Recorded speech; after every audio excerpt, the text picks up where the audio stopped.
doon ako nakahiga, hinaplos nila ako. Boy, Diyos! Amen po ba yun? Yun po yung kahilingan kong napakasimple lang. Bakit po ito nagaganap ng babatid ng ating Panginoon? At sa pamamagitan ng Espiritu, gagamit siya ng tao. Mga kapatid, yung mga kahilingan niyo po. Sabi nga ng ating Panginoon, wala siyang kondisyon. Subalit kailangan tayong tao, kailangan wala rin tayong kondisyon. Amen po ba yun? Buhay po ba ang Diyos? Sapagkat ang ating Panginoon mula pagkabata nang tayo isinilang, nandoon na siya eh. Kasama na natin siya. Kung paano tayong pinalaki ng ating mga magulang at hanggang sa kasalukuyan, hanggang nagsipag-asawa po kayo, at tayo may mga karamdaman tayong nararamdaman, alam na po natin yung mga hiwaga ng ating Panginoon. Amen po ba yun? At kung bibilangin po natin sa ating mga kamay, halos hindi na mabilang, umaapaw na ang hiwaga at biyaya ng ating Panginoon sa bawat araw na tayo nabubuhay sa mundo. Kaya, habang narinig ko po yung bahagi ng mga kapatid ko, gusto ko po kayong bigyan ng inspirasyon. Alam niyo po, napakabuti po ng ating Diyos. At sa kanyang kabutihan, hindi po niya binigyan ng patlang o pinutol man lang ang pakikipagniig niya sa tao. At hanggang sa panahon po ngayon, sa panahon ng Espiritu, sa katauhan ng ating mahal na Apo Kunching, nakita niyo naman po, dalas-dalas at madalas, halos ibinibigay ng Diyos ang biyaya sa bawat isa upang tayong lahat ay makadama na siya'y buhay. Buhay po ba ang Diyos? Bakit po? Ano nga po ba ang dapat alalahanin? Samantalang nung unang panahon po, yung mga walang anak, may mga edad na po sila nang binahaginan sila ng ating Panginoon simula pa kay Abraham. Amen po ba yun? Halos kulang 100 ang mga edad nila. Subalit, pinakita ng ating Panginoon na hindi tao ang gumagawa ng kaukulang bata sa sinapupunan, kundi nadedetect na lang ng tao na may laman yon kapag lumalaki siya. Subalit ang pagpasok sa sinapupunan, yun ay sa pamamagitan ng ating Panginoon. Buhay mo ba ang Diyos? Kaya sa madaling salita, huwag po tayong malumbay. Kung may mga bagay man po na minsan po nilararo yung isip natin ng kalaban, nako, huwag ka nang maniwala sa mga manggagamot na ganyan na pinagkakalooban ng Panginoon. Kasi hindi sila totoo, maaaring sabihin sa isip ninyo, nako, matagal mo nang hinihiling yan, hanggang ngayon hindi pa rin binibigay sa'yo. Huwag po kayo maging negatibo. Sa isip, yung isip nyo, yung magapi ang isip nyo at doon na yung katawan nyo halos bumigay na. Alam nyo po, napakadali lang po yung solusyonan. Isasample ko po, hihingin ko po ang pagkakataon kay Rowena. Anak, halika. Gusto ko mabigyan ng inspirasyon yung mga humihingi po ng bata. Ano po? Ito po si Rowena, 12 taon na po silang kasal. Bago sila magkaanak. Subalit, ang kaparaanan ng ating Panginoon ay hindi kaparaanan lang na para ibigay sa sinapupunan mo. Amen po ba yun? Alam niyo po, sa kahilingan po niya na nang siya'y naging alagad, marami rin po siyang mga katauhan na ginamit para magpa-check up sila, ganito ganyan, wala silang depresya. Ganun po, hanggang tuwiran pong hinirang siya ng ating Panginoon. At nang hinirang po siya ng ating Panginoon, naroon na, alam ko sa pasimulang hinirang siya, hiniling na niya siya magkaanak. Subalit hindi pa rin po pinagkaloob ng ating Panginoon. Subalit dahil masidhi ang kanyang pagnanasa na magkaroon ng anghel, ang tahanan na ibinigay sa kanila, sapagkat tinuran po ng Banal na Espiritu sa katawan natin mahal na Apo Kunching, anak, kapag nabuo na ang tahanan mo, mabibigyan ka ng supling. Buhay po ba ang Diyos? Alam niyo po, hindi po nanggaling sa kanyang sinapupunan ang bigay ng Diyos. May ginamit din pong tao upang bigyan siya. Kaya doon sa kagalakan na yon, kung hindi man ipagkakaloob ng ating Panginoon sa iyo mismo na ibigay, may kaparaanan din ng Diyos para mapunan yon, para magalak ka. Buhay po ba ang Diyos? Salamat anak. Yan lang po yung mga sample na gusto ko po ibahagi sa inyo ng ating Panginoon, kahit sabihin natin na sobrang bait siya, ipalagay natin yung ating sarili na magulang natin siya. Sino baga ang isang magulang na kapag ang anak niya hingi lang ng hingi at wala namang pabor na ibinibigay ay hindi magsasawa? Buhay po ba ang Diyos? Amen po ba yun? Subalit ang ating Panginoon hindi nagsasawa. Amen po ba yun? Bawat araw, bawat oras may regalo ang ating Panginoon. At kung may minimithi ka man na hindi pa kapasidad ng iyong katauhan para ibigay yun sa'yo, ano anak, huwag kang mawala ng pag-asa, no? Bata pa kayo. Huwag pong mawala ng pag-asa kahit may mga karamdaman. Sapagkat ang ating Panginoon ay mahiwaga, mapagpala, ang kanyang magagawa ay hindi kayang gawin ng tao. Kaya hindi natin mabibilang na sa edad. Wala sa edad po yun. Kundi may bata, may matanda, pinagkakalooban pa rin ng Panginoon ng pagpapala na hindi natin alam. Buhay po ba ang Diyos? Sa madaling salita, mga kapatid, yan po yung regalo na ibinibigay ng Diyos sa atin sa bawat araw na hindi po niya pinutol mula sa simula. At sa dakong ito, ang pinakaregalo na ibinigay ng Diyos para sa ating lahat ay si Apo Kunching bilang ginagamit ng ating Panginoon, banal na Espiritu na upang makapangusap sa tao ang ating Diyos. Amen po ba yun? At sa pagkakataong ito, yamang kayo nakaupo lahat dyan, pagluwal ng ating mahal na Apo Kunching, hindi man kayo magsambit, hindi man kayo magsalita, nararamdaman ng banal na Espiritu ang mga hinihingi ninyo. Amen?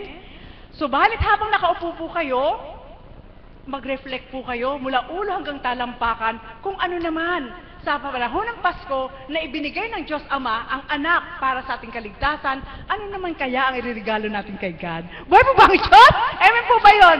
Kasi minsan po, nalulumbay si God sapagkat yung hinihingi natin kapag ibinigay na at nahiratin na tayo doon sa galak na ibinigay niya, minsan nakakalimutan natin siya. Amen? Totoo po yun. Wag po kayo magsisinungaling. Totoo po.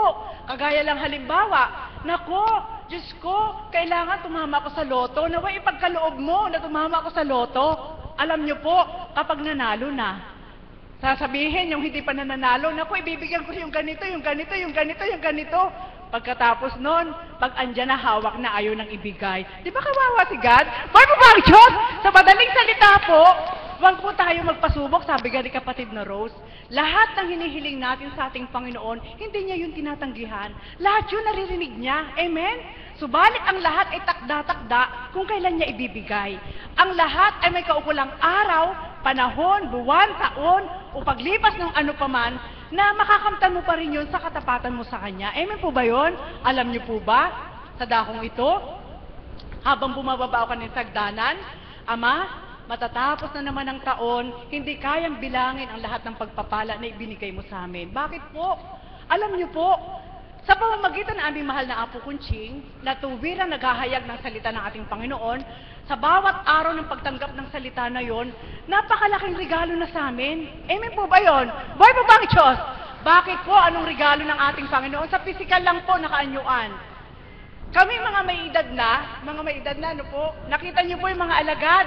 Ang gaganda po nila, hindi halata sa kanila. May mga 70s, 60s, 50s, hindi halata sa kanila. Sapagkat yun ay isang regalo ng ating Panginoon na sa pamamagitan ng aming mahal na Apo Kunching, sa bawat salita po na aming naririnig na mula sa ating Diyos, tinatanggap po namin yun sa aming kalooban. At hindi na kailangan namin magpabelo o hindi kayo magpakalayan para magpabanat. Kapag nagagalak po kami, ayan po, nakita niyo po, hindi halatang tumatandang mga alagad. Buhay po ba ang Diyos? Amen po ba yun? Kaya sa madaling salita, napakarami pong benepisyo. Yun po yung benepisyo, yung regalo ng ating Panginoon na sa bawat araw ibinababa niya. Kaya sa ating Panginoon po, araw-araw po yan Pasko. Amen po ba yun? Hindi lang para ngayong araw na ito, hindi lang sa 25 na nakaarawan ng ating Panginoon, hindi po. Kundi, bawat araw, bawat minuto, bawat segundo ng buhay mo, Pasko. Amen po ba yun? Kung atin pong susuriin lang, mga kapatid, kaya po ako nagmithi na magbahagi uli, sapagkat sa bawat araw, sabi ko nga po sa inyo, napakasakit ng aking nararamdaman na halos kapag gumalaw ako para mapupugtuan ako ng hininga. Subalit salamat sa Ama sa loob ng 3 araw na hinaplos ngayon ako ng mga kapatid kong hiniling ko sa Diyos na kanawa yung mga tao na yun ay binibigyan ko po kasi ng galang. Yung mga taong ginagamit, kailangan bigyan po natin ng galang at pagtitiwala yung mga taong ginagamit ng ating Panginoon. Amen po ba yun? Buhay po ba ang Diyos? Sapagkat kung ating pong susuriin, hindi gaganap ang ating Panginoon na bababa para ibigay ito sa iyo, anak, ito yung regalong hiniling mo sa akin. Eto anak, yung regalong hiniling mo sa akin, binibigay ko na sa iyo. Hindi po, hindi bababa ang ating Panginoon para ibigay yon. Subalit sa pamamagitan po ng ating mahal na Apo Kunching, kung mataman lang po kayo makikinig, lalo na po yung mga bago, sasabihin niyo po, hindi niyo malilimutan itong lugar na ito. Kahit ngayon lang po kayo pupunta at lilisan po kayo, hindi niyo pa rin malilimutan ang lugar na ito sapagkat sa dako ito may mararamdaman po kayo sa puso niyo na kakaiba. Amen po ba yun? Buhay po ba ang Diyos? Sapagkat kung aariin niyo po na ang dakong ito ay dating place ninyo ni God, hindi niyo siya ibabaliwala. Amen? Buhay po ba ang Diyos? Kaya sa madaling salita, tama yung sabi ni kapatid na Rose, hindi basta-basta bumibigo ang Diyos. Lalo't higit kung ang taong ginagamit niya, ang ating mahal na Apo Kunching, ay pinagtitiwalaan niyo ng lubos na siya ginagamit ng ating Panginoon sa pamamagitan ng kanyang pagdulog, kaalinsabay ng may katauhan, sigurado magagalak po kayo. Buhay po ba ang Diyos? Bakit ko po ito na ipagsisigawan? Sapagkat wala po kayong kamalayan sa oras po na nagbibless po ang ating mahal na Apo Kunching at tinatanggap niyo po sa inyong mga puso. Alam niyo po, kahit salita lang po ng Panginoon ang tanggapin niyo po, sa oras na nagsalita ang ating mahal na Apo Kunching, mararamdaman niyo na ang regalo ng Diyos sa buhay niyo. Buhay po ba ang Diyos? Ang regalo ng liwanag na makapagbibigay sa inyo ng mas maliwanag na pag-iisip at maliwanag na buhay sa puso niyo. Amen po ba yun? Sapagkat kami po bilang mga alagad, nakita niyo po, araw-araw, nabubuhay po kami ng ayon sa kalooban ng ating Panginoon kung ano po yung nasa niya. Kaya sa dakong ito, nagkukumahog po kaming tumungo. At sa aming pagtungo po, hindi ibig sabihin nakaupo lang kami dyan. Ang pinaka-main purpose po kaya nakaupo kami dyan, nakikinig po kami sa mensahe ng Banal na Espiritu sa katauhan nating mahal na Apo Kunching upang sa bawat araw yung regalo na yun hindi namin mamiss. Buhay po ba ang Diyos? Amen po ba yun? Kaya, sa madaling salita mga kapatid, hindi man po Pasko, alam niyo po, malay niyo po, isa sa inyo, yung nagbahagi kanina, bulungan niya, anak, yamang pinahintulot ko na ikaw'y pumarito at makilala mong lubos ang kinalugdan ko bilang Apo Kunching ito. Ano baga ang di kayang gawin ng Ama na kayang gawin ng tao? Kayang gawin ng tao, subalit kayang gawin ng Ama. Ano baga ang masakit sa inyo na kung nanamnamin niyo po sa dakong ito ang buhay na Diyos, hindi niyo man nakikita, hindi niyo nahahawakan, subalit pinagtitiwalaan niyo po